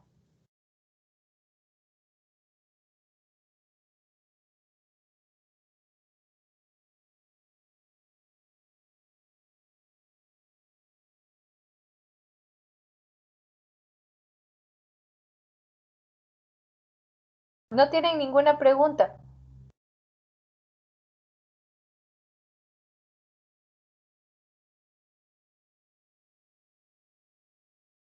Pero nadie me ha preguntado. Nos dijo hace un rato que gracias a la presencia de cloruro de sodio les inhibía a todos los que eran gram negativos. Y me quedó entonces gram positivos. Y dentro de esos gram positivos, el género Staphylococcus. Listo. Con el cloruro de sodio yo les obtuve los Staphylococcus. Pero por otro lado me está diciendo que el mannitol es un carbohidrato susceptible o no de fermentación. ¿Quiénes sí fermentan y quiénes no fermentan? Yo lo noto tras una coloración. Se nota tras una coloración. Ahora, todos los que están creciendo aquí, porque lo veo de lado y lado, absolutamente todos los que han crecido, los que han podido crecer, todos estos son Staphylococcus. Toditos estos. Ahora, hay distintas especies de Staphylococcus. Específicamente, ¿quiénes vendrían a ser los que sí pueden fermentar, los que hacen una fermentación o no del mannitol? Nadie me ha preguntado eso.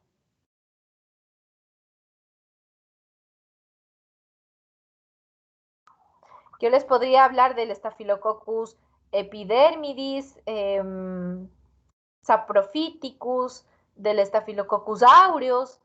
Todos los que están creciendo ahí en este medio de cultivo, tanto en la zona roja como en la zona amarilla, son definitivamente Staphylococcus, porque pudieron crecer pese a la presencia de cloruro de sodio. Pero gracias a este viraje según la fermentación o no del carbohidrato, yo les puedo definir que estos de acá son aureus. Son Staphylococcus y los que están en el lado amarillo, esos son los Staphylococcus aureus. ¿Ok? Esos sí pueden fermentar el mannitol, cosa que no hacen los otros tipos de Staphylococcus, las otras especies de Staphylococcus. ¿Estamos claros con esto? Claros en por qué es un medio de cultivo selectivo, pero a la vez también es un medio de cultivo diferencial.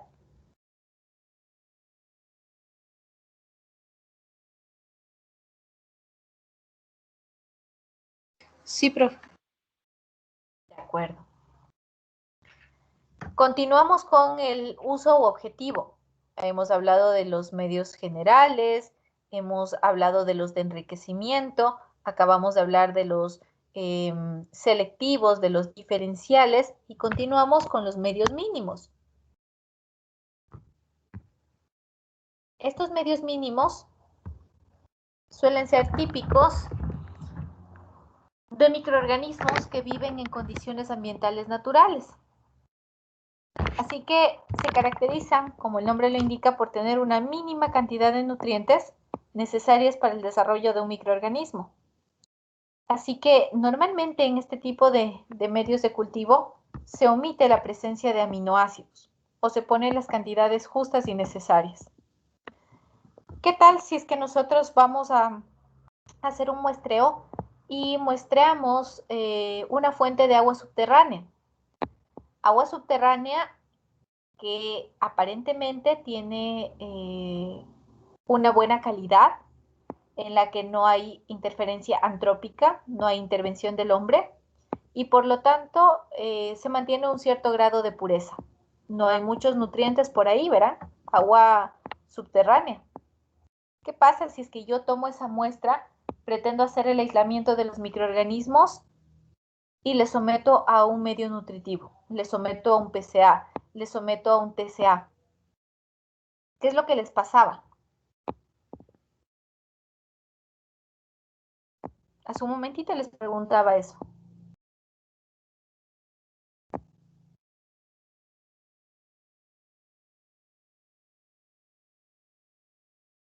¿Qué es lo que le pasa al microorganismo que está acostumbrado a vivir con pocas cantidades de nutriente? Vengo yo y le someto a una alta carga nutritiva. Un choque. Perfecto. Son pocos realmente los que van a sobrevivir, porque gran parte de ellos experimentarán un choque osmótico. ¿De acuerdo? La mayor parte experimentarán un choque osmótico. Entonces, estos medios mínimos suelen aplicarse cuando yo lo que necesito es hacer el aislamiento de organismos oligotróficos.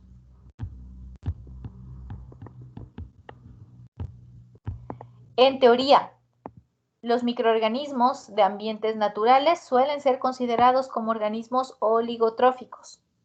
En teoría. ¿Por qué les hablo de en teoría? Porque no es lo mismo hacer el aislamiento, como les decía hace un momento, de un agua subterránea, que es un ambiente natural, a hacer el aislamiento de un microorganismo que vive en una laguna que está contaminada. Entonces, el microorganismo de la laguna contaminada ya no sería como que tan considerado un microorganismo oligotrófico. Ya no recaería como que mucho en lo de oligotrófico. ¿Okay? Y los medios de cultivo de transporte. Esto es muy importante también que lo consideremos. De acuerdo. ¿Qué pasa si es que a ustedes les toca ir a hacer un muestreo? Supongamos que les contratan para hacer la evaluación de la calidad sanitaria, la calidad ambiental sanitaria de una industria alimenticia. Y les piden que vayan a hacer el muestreo de superficies, por ejemplo, de los mesones. Pero esa industria está ubicada en Ambato y su laboratorio está ubicado en Riobamba. ¿Qué es lo que suele pasar con las tesis, no? Se van a hacer muestreos en algunas ciudades, pero el laboratorio está en la sede del SPOCH.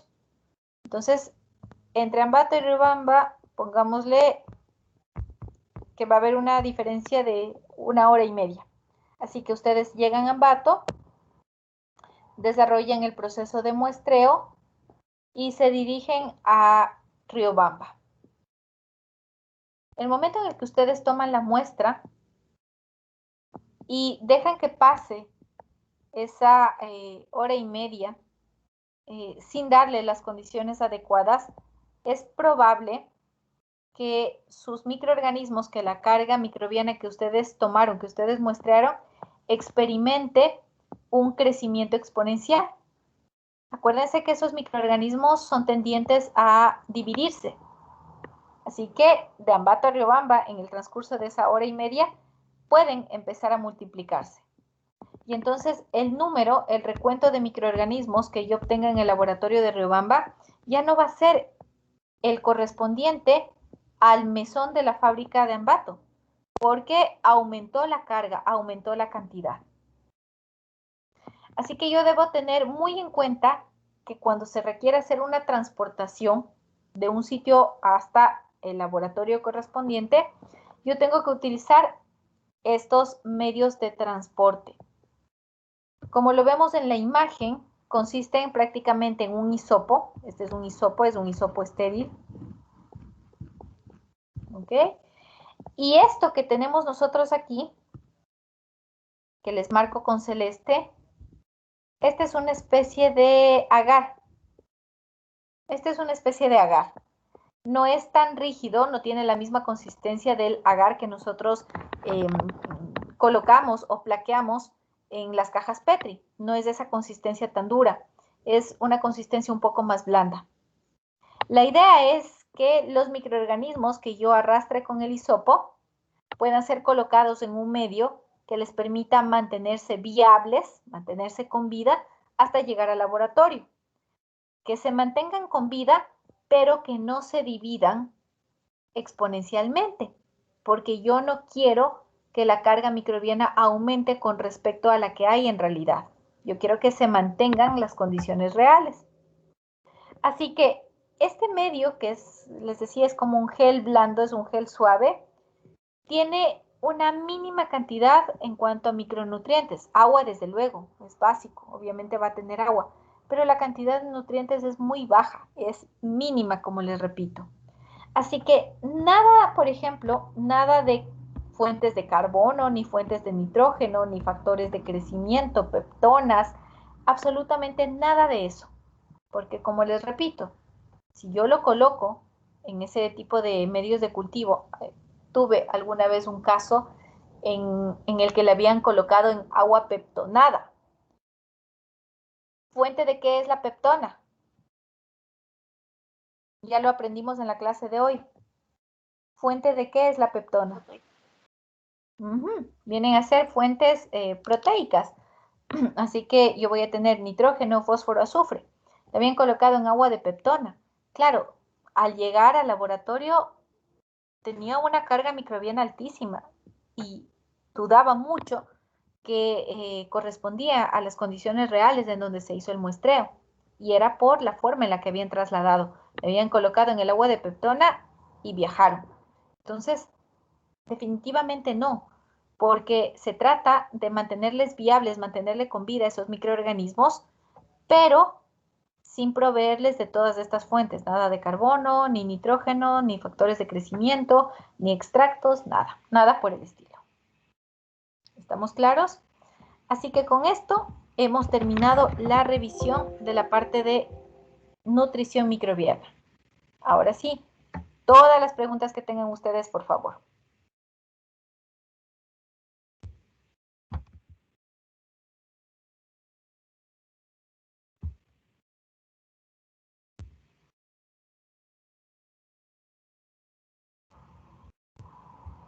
Preguntas que tengan ustedes de pronto. Inge, una pregunta, no le escuché lo último. ¿De qué fuente era la peptona? ¿Fuente de qué era? Las peptonas, como tienen una naturaleza proteica, nos ofrecen, bueno, base, carbono, pero nitrógeno, fósforo, azufre. Entonces, si se trata de hacer un transporte, nada que ver con utilizar fuentes de peptona.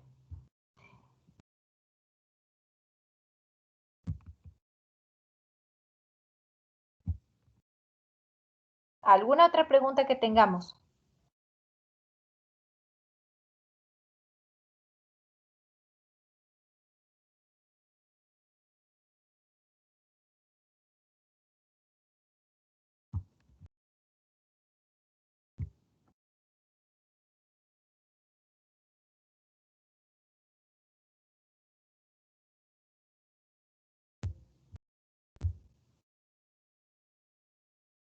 ¿No hay preguntas? Listo. Hemos terminado entonces con la revisión de este apartado. Les decía, fuera de la parte que nos corresponde dentro del estudio de nuestro microcurrículo, voy a hacer un paréntesis rapidísimo, ¿ok? Y les dejaré 2 links para que ustedes vean lo que estuvimos tratando justamente en la clase de ayer, que es sobre las bacterias oxidadoras del hierro. para que veamos un poco de la aplicación que se le da al estudio de estos grupos microbianos bastante particulares. Entonces, vamos rapidito, les comparto algo, solamente para que lo tomemos en cuenta. Son algunas pautas nada más. Listo. ¿Estamos viendo la presentación? ¿Cómo pronunciar correctamente los nombres científicos? Sí, profe. Listo, gracias. A ver, el primer caso, yo les escucho que siempre me suelen decir la Escherichia coli, entonces eso es uno de los primeros errores, porque cuando nosotros vemos una CIH, lo pronunciamos prácticamente como si fuera una K. Entonces, vemos aquí el ejemplo, ¿no? Se escribe Escherichia coli, pero nosotros la palabra, el género, lo pronunciamos como Escherichia. Un primer caso. Se suele ver también la combinación de dos letras, la P y la H, en donde veamos esto, nosotros lo pronunciamos como una F. Tenemos aquí este primer caso, el del Astrophytum, pero a su momento también pusimos el nombre de un género bacteriano, cuando estuvimos hablando de los medios selectivos y diferenciales. ¿Recuerdan ese género? Y también se escribe con PH. ¿Alguien lo recuerda? Estafilococcus. Staphylococcus con F, esa P y H, que se permite pronunciarse como una F.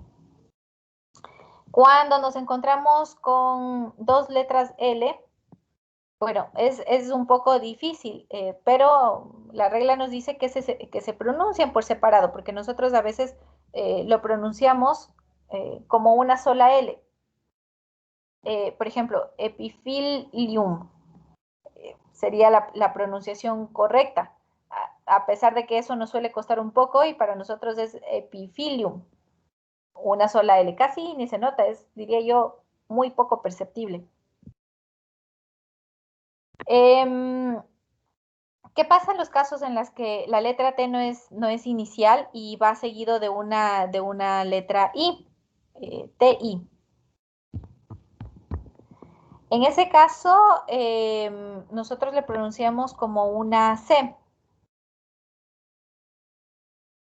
Este nombre científico que nosotros vemos aquí, nosotros correctamente lo pronunciaríamos, bueno, tiene dos reglas. La regla de las dos L's que lo veíamos hace un momento, para nosotros sería un Houlesianum.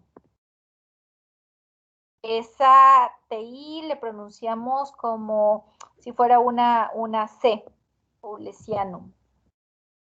Ahora, cuando la palabra comienza con una S y le sigue una consonante, se pronuncia como una ES. Mismo el caso que veíamos hace un rato con el de Staphylococcus, ¿no?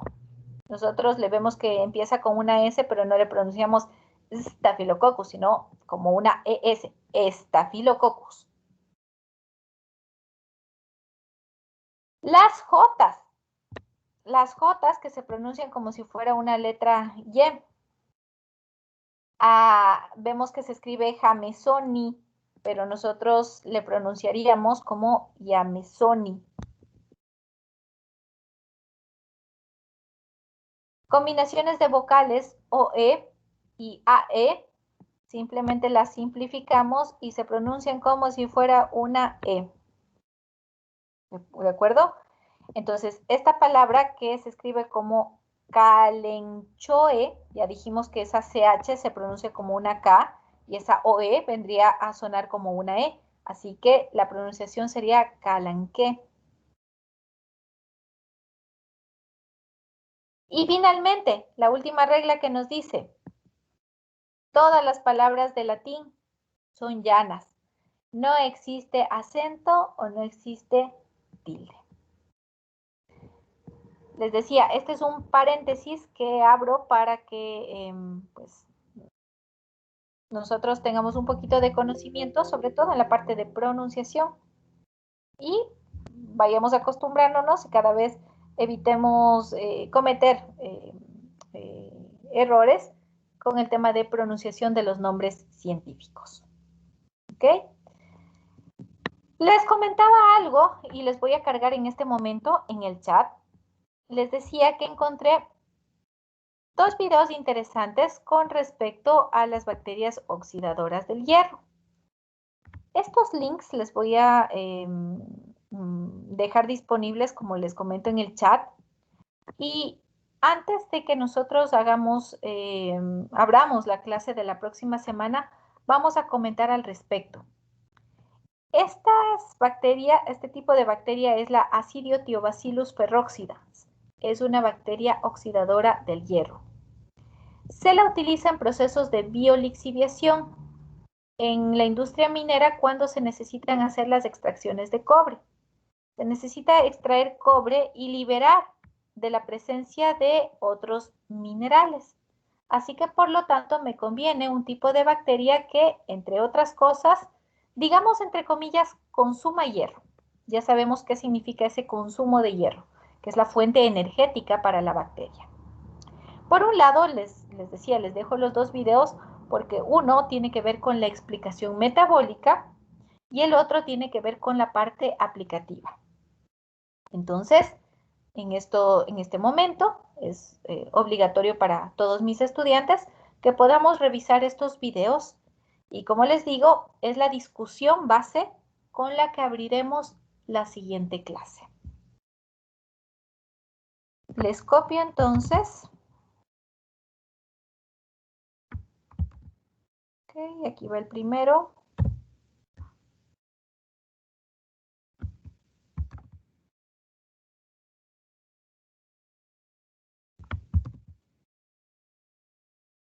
Y listo. Están en este momento en el chat disponibles los 2 links para que ustedes puedan visualizar esos videos. ¿De acuerdo? De pronto, ¿alguna pregunta que tengamos al respecto?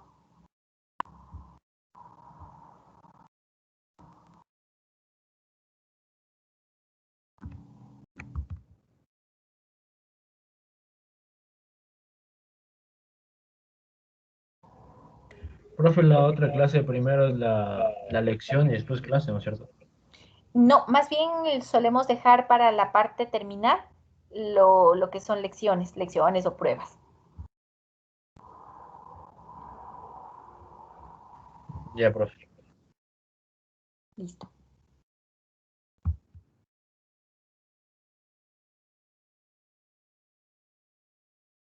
¿Alguna otra pregunta de pronto?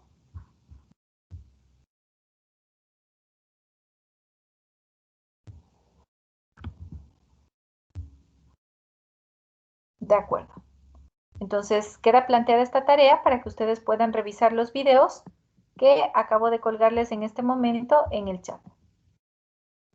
Pues si no hay preguntas, simplemente recordarles lo que les decía al inicio de la clase. Para las personas que el día de ayer asistieron a la revisión de los cuestionarios, debe haberles llegado una notificación al sistema académico para que puedan validar esta actividad. Por favor, me ayudan haciéndolo en este tiempito. ¿Sí?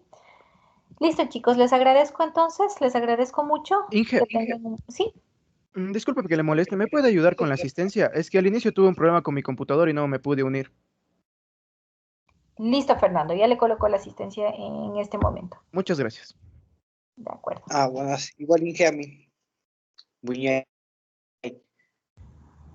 Listo, Ángel.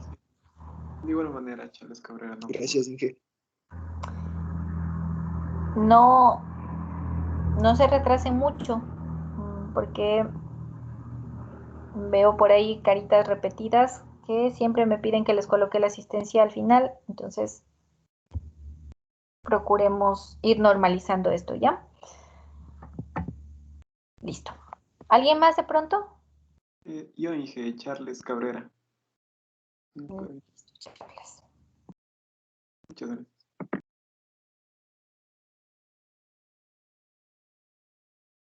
Ok, procuremos conectarnos un poco a tiempo en las próximas clases, de hecho. De acuerdo. Les decía, si no hay más inquietudes, pues se quedan con los videos pendientes y los comentamos la próxima clase. Les agradezco mucho, que tengan un buen día, chicos. Gracias, profe. De igual manera.